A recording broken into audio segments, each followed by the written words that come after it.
In today's video, I'm going to teach you how to add or subtract days, months, or years to a date in Google Sheets.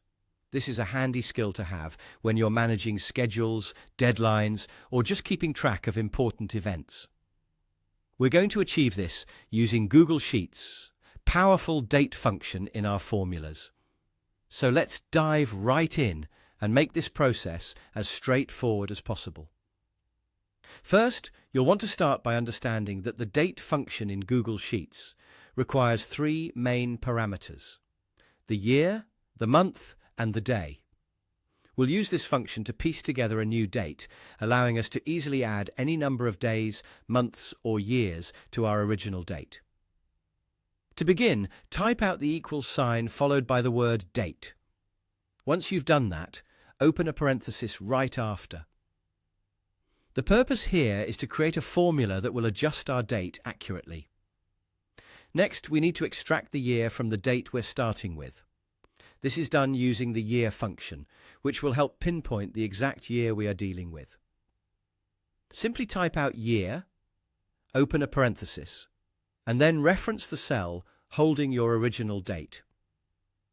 After you've done this, add or subtract the number of years you wish to modify. You can enter this number directly or reference another cell containing the years you plan to add or subtract. Close this part of the formula with a parenthesis. Now let's repeat a similar process for the month. Using the month function, extract the month of your initial date.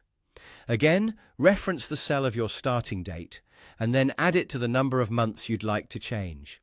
Just like before, this can be a hard-coded number or a reference to another cell.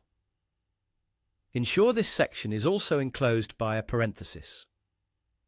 Finally, we'll do a similar operation for days. Use the day function to extract the day from the starting date, again using the corresponding cell reference. Add the number of days you wish to modify. Remember to keep this last segment within a parenthesis for accuracy. Once you've entered all these components into your formula, press Enter. You should now see your date adjusted correctly.